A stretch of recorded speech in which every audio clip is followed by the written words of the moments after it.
Ya, seperti kita ketahui sekarang, kita semuanya lagi menghadapi yang namanya pandemi COVID-19 ini.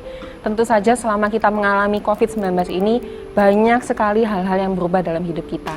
Contohnya, nggak bisa pergi ke gereja, nggak bisa pergi kerja, mungkin sebagian orang masih kerja di kantor, di tempat umum, tapi menggunakan protokol kesehatan seperti pakai masker, cuci tangan, jaga jarak.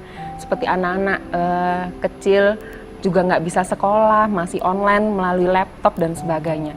Tentu dengan adanya COVID-19 ini banyak sekali hal-hal yang berubah dalam hidup kita.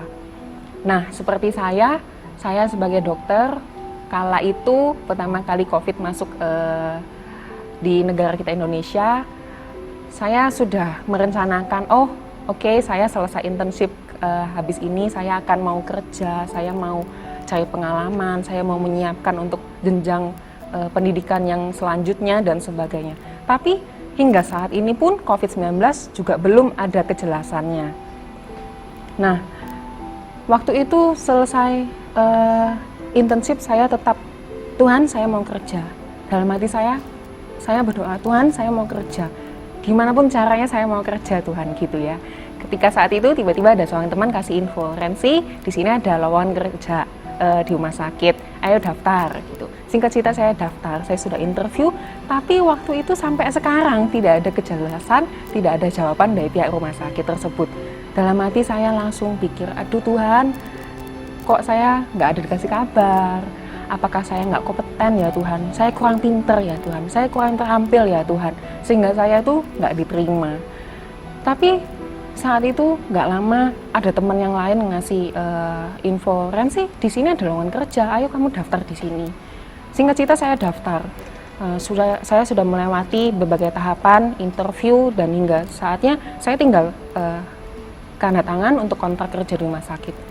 Tetapi kala itu orang tua saya mengatakan, sudah, jangan kerja dulu, sabar dulu, nanti dulu. Sekarang lagi kondisinya seperti ini, jangan kerja dulu. Saat itu saya cuma bisa menjawab orang tua saya, loh, papi, mami, saya ini dokter.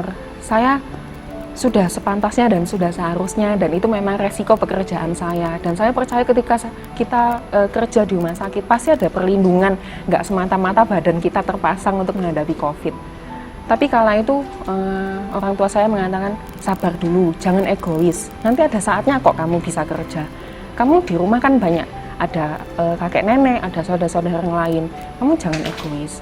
Kala itu saya dalam hati, ya wes lah, nurut gitu ya. Karena saya percaya orang tua kita itu adalah wakilnya Tuhan di bumi ini. Dan ketika saya bergumul gitu ya, aduh Tuhan, susah loh cari kerja Tuhan, ini sudah diterima tapi kok disuruh nolak gitu-gitu ya.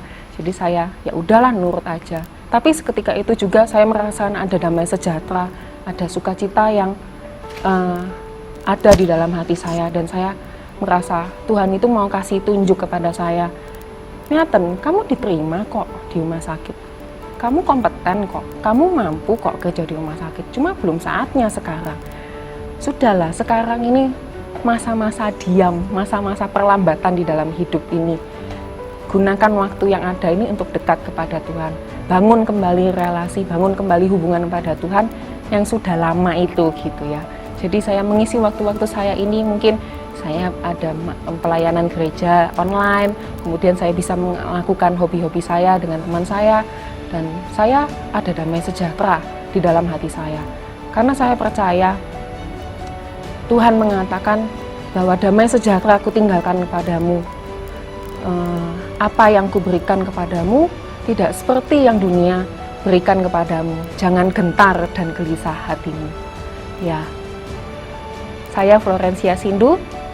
Ketika saya memilih untuk percaya kepada Tuhan saya, maka saya punya damai sejahtera dan sukacita dalam hidup saya. Tuhan Yesus memberkati.